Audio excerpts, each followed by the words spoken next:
Bueno, esta pregunta va para los dos y ya pues bueno, tocando aquí el tema cripto. Pablo y Javier, sin llegar nuevamente al extremo de maximalismos, el maximalismo tóxico, ¿sí? Y desde un punto de vista mucho más neutral, eh, tenemos las aprobaciones de los ETFs de Bitcoin. Nuevamente estamos viendo que BlackRock también se está moviendo bastante en tomar control del sector minero y de tomar el control del hash rate de Bitcoin. ¿Qué futuro le pueden ver a Bitcoin y a la tecnología Web3?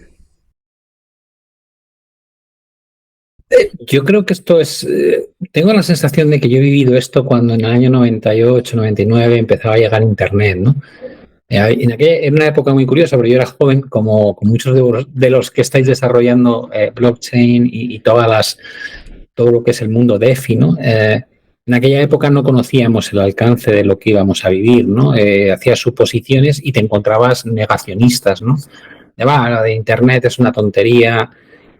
Yo no lo voy a usar, yo oí esas frases, yo no lo voy a usar, pero ahora pasados 25 años lo piensas y dices que no vas a usar Internet. O sea, tú, ¿en qué cabeza cabe decir algo así? Dices, bueno, pues porque no eras consciente, hay que conocer cuáles eran los inicios de Internet, que yo me acuerdo que tenía un módem en casa y le quitaba la clavija al teléfono y se la pinchaba al módem para poder llamar, ¿no? Y la mitad de las veces no conseguía conectar. Y cuando conectabas, la velocidad era ridículamente baja y te llegaba todo en formato texto, ¿no? Con lo cual, claro, yo a mis hijos les cuento cómo era Internet y me miran como, también me miran muy raro cuando les digo que no había móviles, ¿no? Y que quedabas con alguien y dabas por hecho que iba a estar allí. Si no estaba allí, pues bueno, te esperabas una hora y luego ibas a su casa y le decías, eres un desgraciado. Este mundo que ha cambiado tanto en 15, 20 años, porque no ha pasado, no es como cuando yo hablo de la posguerra, ¿no? Y dices, no, no, es que esto fue ayer, como quien dice, ¿no? Te ayuda un poco a no ponerte límites cuando llega una nueva tecnología, ¿no? Probablemente estamos ante un cambio tecnológico donde confluyen tres fuerzas brutales. Por un lado, la irrupción de blockchain, que da lugar al nacimiento de un mundo de criptoactivos que efectivamente no es exactamente Bitcoin en sí mismo, sino estos proyectos, ¿no? Estos contratos inteligentes, por ejemplo, de Ethereum, que dices, vale, estás planteando que vas a eliminar los intermediarios tradicionales que había y que la gente va a validar transacciones de otra manera. Digo, sí, rompes el molde, ¿no? Cambias radicalmente. Igual que la gente entiende que la banca está cambiando, ¿no? Que el modelo de la banca, hay neobanca, hay fintech, hay un montón de cosas que hace que ya haya alternativas reales a lo que era normalmente la banca, y es la banca la que se está teniendo que mover, porque si no pierde al cliente. Igual que eso se entiende, hay otras cosas que no se entienden, ¿no? Porque es muy amplio la gama y dices, bueno, está cambiando delante de tus ojos, pero no lo ves. Luego tienes el concepto del metaverso web 3.0 y dices, vale, ¿cómo lo ves? Digo, yo veo el telediario y en dos o tres cadenas me gusta saltar de unas a otras para no quedarte con la ideología política totalmente bloqueada en tu mente, pero veo que dos o tres cadenas utilizan la realidad aumentada todo el tiempo. Es decir, cuando hablan del volcán, te ponen el volcán en el escenario y dices, bueno, que la realidad aumentada es traerte simplemente un elemento ficticio que recrea la realidad a tu mundo real. Digo, está genial. La verdad es que está genial. Y la realidad virtual, digo, tú eres el que migra a un entorno que no es real, ¿no? Un entorno que has simulado donde puedes coincidir con otras personas reales en un entorno ficticio, pero que parece tan real. Mi hijo hizo un máster de estos, tiene unos Oculus, y yo me acuerdo que de las primeras veces que me las ponía decía, qué fácil es engañar a la mente, madre de Dios, o sea, esto es increíble. Y todavía no has metido el factor olor, el factor tacto, simplemente el factor visual y sonoro, ¿no? Y ya te das cuenta que te cuesta un montón mantener los pies en la tierra, ¿no? Con lo cual dices, ¿vamos a llegar a eso? Digo, sí, claro, vamos a llegar a descubrir que yo, por ejemplo, que he viajado por negocios, es ridículo.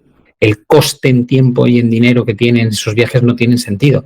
Entonces, claro, cuando empiezas a ver cómo funcionan con realidad virtual los hologramas, la calidad de esos hologramas, etcétera, dices, tú sabes lo que te cuesta a un banco, por ejemplo, cuando estaba en el banco, que te manden en primera clase a Estados Unidos a pasar una semana. solamente el billete de ida y vuelta más la estancia, digo, vamos a ver, y pierdes al trabajador durante una semana, pero no está toda la semana trabajando, trabaja 8 horas y el resto está por ahí.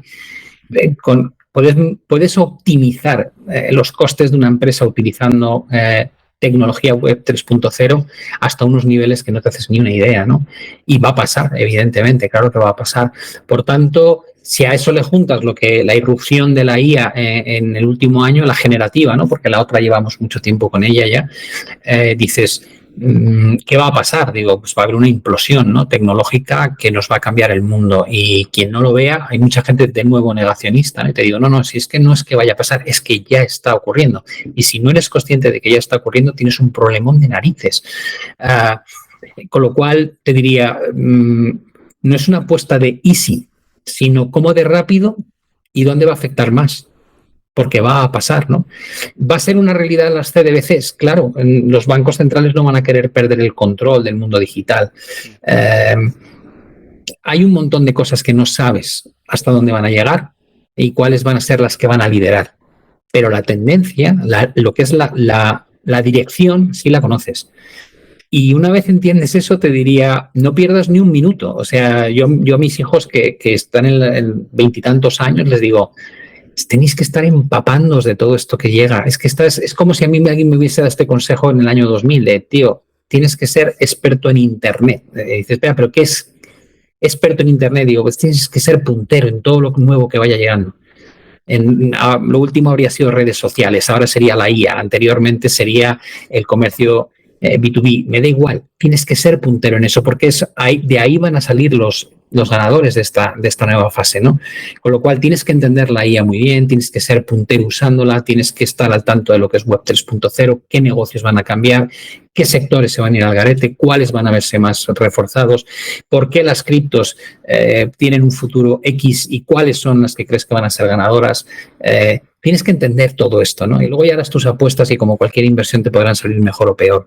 Pero no cierres los ojos a algo que yo, en mi opinión, no plantea ninguna duda. Es algo que está aquí, se va a quedar, se va a expandir y dentro de 10 años probablemente echaremos la vista atrás y diremos, ¡guau! ¡Qué barbaridad! En la vida pensé que esto fuese a ocurrir tan rápido. Porque pasar, creo que va a pasar. Gracias, Pablo. Javier. Sí, pues coincido completamente. Creo que el auge de Web3, como comentábamos antes, ¿no? Tenemos una serie de plataformas de criptomonedas que van a permitir construir soluciones de software, piezas, arquitecturas, para mejorar, por ejemplo, la experiencia que tienen los usuarios con los servicios de tu empresa, ¿no? Teniendo la posibilidad de comprar tokens que representen a una compañía y que esos tokens te hagan un descuento, te faciliten una serie de servicios, de accesos VIP, etcétera. Y que eso además se va a poder comerciar en las plataformas descentralizadas, vas a poder comprarlas, venderlas, intercambiarlas y eso va a crear un vínculo, un paso más allá con tus clientes, ¿no? Con esa comunidad que has ido construyendo a lo largo del tiempo. El mundo de los videojuegos creo que también se va a transformar completamente, donde, pues se va a incentivar el modo económico, ¿no? Aunque ya lo hemos visto en juegos tradicionales, el Diablo 2, Diablo 3, a los que os guste el World of Warcraft, donde podías vender tus assets, ¿no? A otros players, pues en este caso, como vas a poder mintear, vas a poder crear esos artefactos, esas armas, esos escudos, a través de la cadena de bloques, pues los vas a poder comercializar con otros jugadores, ¿no? Que estén interesados. En el mundo financiero creo que va a ser una revolución gigantesca. De hecho, los bancos están hablando ya con nosotros de forma muy, muy cercana, muy proactiva. Antes hablaba del sandbox de la CNMV, ese régimen piloto, donde lo que vamos a hacer es representar activos financieros tradicionales, acciones, bonos y otro tipo de cuestiones dentro de una cadena de bloques. ¿Qué es lo que se va a conseguir con esto?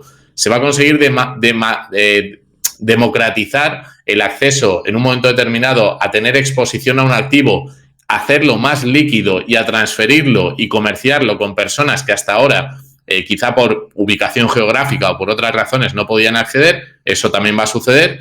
Y si nos vamos al mundo, por ejemplo, de real estate, del sector inmobiliario, la tokenización el potencial de la tokenización de los inmuebles y la posibilidad de hacer ese activo, que es muy poco líquido en este momento porque tienes que vender la vivienda completa, hacerlo particionado, pues también me parece muy interesante, ¿no?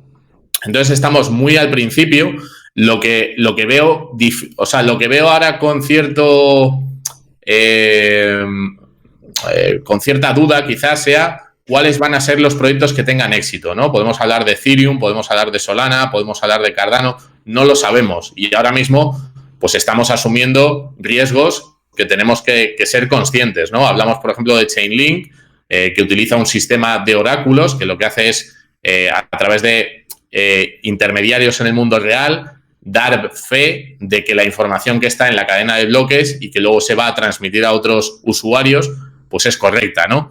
Entonces, creo que estamos a las puertas de lo que comentaba Pablo, un cambio sistémico en el sector financiero que va a afectar a todas las industrias, a todas las empresas, y yo también animo a todo el mundo a que estudie, investigue, porque estamos ahí ya, ¿no?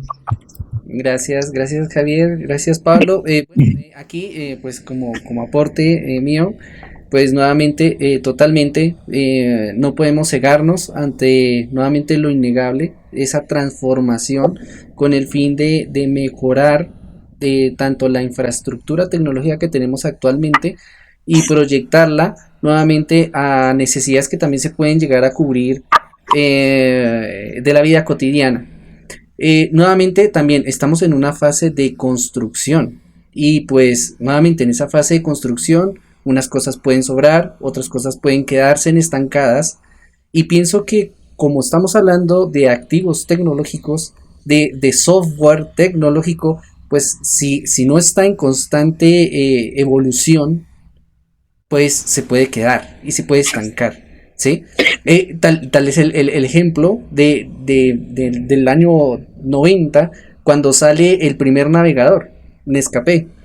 Y eso no quiere decir que porque haya sido el primer navegador, en este momento lo estemos utilizando, ¿sí? Microsoft llegó a transformarlo y llegó a competirle con Internet Explorer 5, ¿sí? Pero no quiere decir que hoy en día lo estemos utilizando.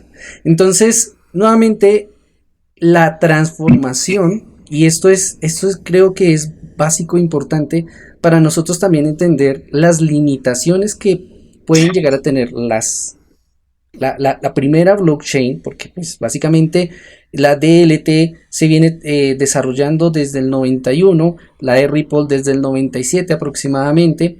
Entonces básicamente estamos hablando de DLTs que se pueden llegar a quedar atrás si no se sigue desarrollando en ellas, y eso también viene a competir con precios de transacciones, demora el tiempo en transacción, ¿sí? Algo que se puede llegar a complicar con el tiempo y que quizás de una u otra manera tenga que mejorarse algo dentro de la blockchain, y quizás hasta pueda llegar a cambiar el suministro límite que tenga esa blockchain. Lo pienso de esa manera. Bueno, yo de por sí a la comunidad, por ejemplo, yo les doy un ejemplo. Yo les digo, jueguen Monopolio, pero en vez de estar generando constantemente, ¿sí? Les dije, hagan este ejercicio. Originalmente se entrega 200, ¿sí? Cada vez que das la vuelta. Entonces les digo, después de 4 vueltas, cámbienlo y ya no entregan 200, sino que ahora entregan 100, ¿sí? Pero no solamente eso, sino que el valor de las propiedades y de las casas y de lo que van a cobrar, lo van a bajar al 50%. 4 vueltas más, ya no te voy a dar, el banco ya no te va a dar 100, sino que te va a dar 50, ¿sí? Y las propiedades, todo va a quedar al 25%. Y lo que tú cobres también. A la cuarta ronda, les digo, bájenlo, y eso quedaría en 12.5%. Bajarían las propiedades y yo ya no les daría nada. Siguiente ronda de 4 vueltas. Yo les comienzo a cobrar 50, ¿sí? Y el valor de las propiedades y de lo que se mueva va a bajar al 6%. Y así sucesivamente hasta que llegamos a esa ronda en donde yo les comienzo a cobrar 200 por cada vuelta que den, y el valor de sus propiedades y el valor de sus cosas quedan en el 2%. Entonces, nuevamente, eso es un ejercicio de que también se puede entender o se puede comprender de que la deflación puede llegar a perjudicar también a la inflación. Y eso es donde nuevamente para reestructurar y para mantener posiblemente haya que también cambiar ese concepto de limitación, ¿sí? Nuevamente, si uno le dice esto a un maximalista, pues... yo ahí discrepo un poco, pero bueno. No, pero yo creo que hay un concepto muy bueno en lo que habéis dicho, no llevándolo al extremo del ejemplo, pero una de las cosas que Javier ha comentado es cuando hablaba de la tokenización, en el fondo para el inversor tradicional entiende fenomenal el tema de las acciones, ¿no? Y dices, pero es que es lo mismo. Apple divide su compañía en trocitos diminutos y los comparte con todo el mundo. Si tú tuvieses que comprar una participación como la que tiene Warren Buffett en Apple, no habría más que un accionista, ¿no? Y te da acceso y dices, y soy accionista y puedo ir al consejo, puedo ir a las reuniones de los consejos. Digo, bueno, sí, tú puedes votar, incluso no va a pintar nada tu voto porque eres minoritario, pero eres parte de la compañía, ¿no? Con lo cual, dices, cuando tokenizas el resto, estás haciendo lo mismo. Dices, ¿qué puedo tokenizar? Todo. Puedes tokenizar todo. Pues, como decía Javier, puedes tokenizar el acceso a un inmueble porque es demasiado grande. Hay gente como Uri dice, ¿no? Que tiene una mentalidad muy emprendedora y te dice, voy a vender habitaciones porque las casas son ya demasiado caras para la gente, con lo cual, en lugar de que alquilen y tiren el dinero, que puedan comprar una habitación. Pero estás tokenizando lo que era una vivienda de 3 o 4 habitaciones y convirtiéndola en 4 subviviendas, ¿no? El concepto es espectacular porque de repente es lo mismo que ha pasado con el crowdfunding, ¿no? Es el mismo concepto. Dices, yo antes no podía participar en un proyecto farmacéutico porque no tenía el dinero, pero si tú tokenizas tu proyecto y yo puedo comprar participaciones de 250, 500 euros, a partir de ese momento soy parte de este negocio. Es potentísima la idea y afecta al mundo entero, ¿no? Y de repente conviertes a todo consumidor y ciudadano como potencial inversor de un proyecto que se pueda creer y que quiere una rentabilidad, parte de la rentabilidad que se obtiene. A mí ese concepto en sí mismo me parece que cambia las reglas del juego, ¿no? Y cualquier industria que fomente la posibilidad de hacer eso ya te da una idea de lo disruptiva que es, ¿no? Y tal vez ese concepto dices, vale, va a ser como lo vemos hoy. Digo, no, el otro concepto lo has comentado tú. Dices, no es así porque web 1.0 no tiene nada que ver con web 3.0. La 1.0 solo te permitía mensajes de texto y no había streaming y no había redes sociales, porque no había ancho de banda que permitiese eso en mi tecnología. Y cuando llega web 2.0 nacen todas las grandes multinacionales de redes sociales que hoy son las que dirigen las bolsas, ¿no? Dices, pero son tardías, llegan 12 años después de Internet, de la llegada de Internet realmente.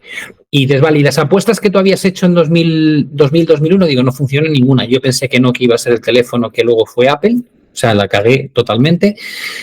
Después hice la apuesta por BlackBerry y también me equivoqué. Pensé que Messenger iba a ser el WhatsApp, que nunca fue. Pensé que Kodak, que tenía el monopolio de la fotografía de alguna manera, iba a ser la nueva tecnológica digital y no fue así. Se fue al garete. Pensé que Yahoo iba a ser el Google que soy, que tampoco lo fue. Y a veces miro para atrás y digo, ¿cómo puedo ser tan malo? O sea, es que no he hecho ni un pronóstico bueno. Pero también te ayuda a entender hasta qué punto es difícil. Antes decía Javier, ¿qué sectores, qué industrias, qué empresas van a conseguir? Digo, esa es la pregunta del millón y lo más difícil de responder. Por eso hay que estar ahí atento, porque no vas a acertar muchas, ¿no? Pero sí tienes que entender que a raíz de estas tecnologías van a hacer algo nuevo. Ni el blockchain será lo que es hoy, ni las cripto. A lo mejor el 80% de las criptoactivos de hoy no va a ningún lado.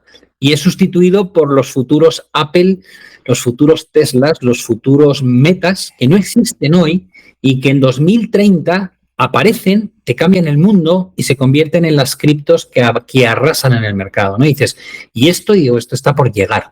Entonces, creo que esa mentalidad es importante tenerla, ¿no? Aprender de los errores que cometemos en nuestro pasado, sobre todo en estos cambios tecnológicos que son dificilísimos de entrever a dónde nos llevan, y ver que va a haber 1000 oportunidades y probablemente vamos a pillar una como en suerte, ¿no? Pero la tendencia es a que va a haber un cambio radical en el mundo de cómo funciona y por eso hay que estar todo el día mirando, leyendo y estudiando para no perderte esta tendencia que va a ser espectacular.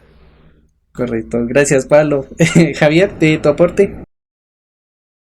Sí, a ver, Claro, el tema, o sea, el tema del maximalismo no es despreciar ni muchísimo menos a todo el ecosistema, todo lo contrario. Yo creo que hay grandes propuestas, proyectos, pero que Bitcoin tiene una característica para lo que comentábamos antes, ¿no? Para el momento geopolítico que estamos viviendo, de tener la certeza, la certidumbre de que voy a poder atesorar, aparcar riqueza en un activo finito. Me da igual no poderlo usarlo como medio de pago principal, porque aunque Bitcoin se puede usar como tal, vemos los problemas que tiene de escalabilidad, ¿no? Que puedes transaccionar 6 envíos por segundo y que se tiene que poner capa 2 como solución, Lightning Network y demás. Claro. Yo creo que la propuesta de valor que invita a, por ejemplo, que se hayan aprobado los ETF en Estados Unidos, es que todos estos fondos y el mismo gobierno de Estados Unidos entiende la naturaleza de este activo y entiende que no puede dejar pasar que este activo histórico no entre en su custodia, no entre en su control. De hecho, yo tengo la teoría, esto es tesis también de mi forma de verlo, que los fees que han puesto de los ETF en Estados Unidos, que son muy bajitos, menos Grayscale, que lo ha mantenido al 1,5 bajándolo del 2, se debe a que tienen un interés estratégico a nivel estatal de controlar el máximo de Bitcoin posibles y no les importa tanto el negocio a corto plazo, sino tener una reserva alternativa al oro, que ha sido la reserva tradicional de los bancos centrales y que se han cargado estos últimos trimestres como si no hubiese un mañana, lo estamos viendo. Y creo que con Bitcoin necesitaban que la SEC aprobase los ETF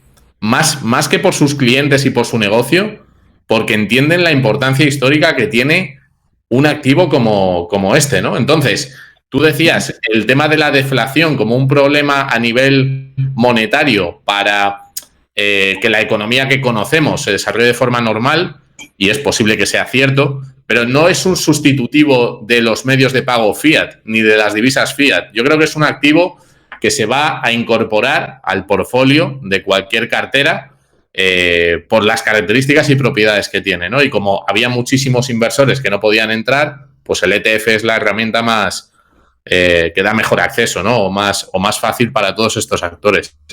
Entonces, pues eso, creo que Bitcoin y que los criptoactivos están nada más arrancando en todo lo que va a suponer el futuro en los próximos 5 o 10 años y que hay que estar, hay que estudiar y hay que leer, aprender, pero que no me cambien a Bitcoin, yo creo que está bien como está también. Vale, gracias Javier. Bueno, y ya para finalizar, Pablo, seguro tú has oído hablar de la estándar ISO 222. Sí. ¿Crees que puede cambiar el mercado tradicional y como lo conocemos? No, creo que es un paso, una evolución más, ¿no? Al final, si entiendes este protocolo como un estándar de comunicación, sistema de pagos y comunicación financiera a nivel global, pues probablemente lo que va a hacer es sustituir de alguna manera al modelo SWIFT, ¿no? Que es una red específica que utilizan 11.000 bancos en el mundo, ¿no? Y dices, bueno, es más eficiente, es más seguro, es un código abierto, te permite un formato XML, creo que le llaman, de comunicación. Es como cuando hablábamos de Web 1 a Web 2, de Web 2 a Web 3, es un salto más, ¿no? Es decir, vamos a permitir, digamos, mayor eficiencia en la forma en la que realizamos las transacciones financieras a nivel global, ¿no? Es un salto de calidad, pero no creo que sea un cambio en la forma en la que hacemos las cosas, simplemente lo hacemos de forma más eficiente. Creo que los cambios son cuando te cargas el modelo. Esto para mí es un salto más, pero no me parece tan disruptivo, ¿no? Simplemente me parece una evolución razonable y lógica dentro de lo que es el sistema financiero global, pero no creo que vaya a ser tan disruptivo como lo que hablábamos antes de la implementación de blockchain o contratos inteligentes o desarrollo de la inteligencia artificial que cambie un poco las plantillas de los trabajadores de las empresas. Creo que esa parte va a ser bastante más cambiante en la realidad que vivimos hoy que no la aplicación de ISO 222. Pablo, muchísimas gracias. Y bueno, no, ya para finalizar, Pablo y Javier, si pudieran resumir las tecnologías DLT, la Web3, Bitcoin, inteligencia artificial, si lo pudieran resumir en una sola palabra, ¿cuál sería esa? Yo creo que diría futuro.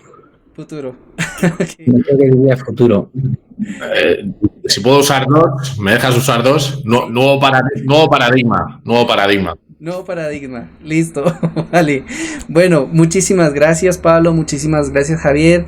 En verdad, pues, bueno, no, quisiéramos que esto siguiera de largo y demás y siguiéramos comentando y platicando.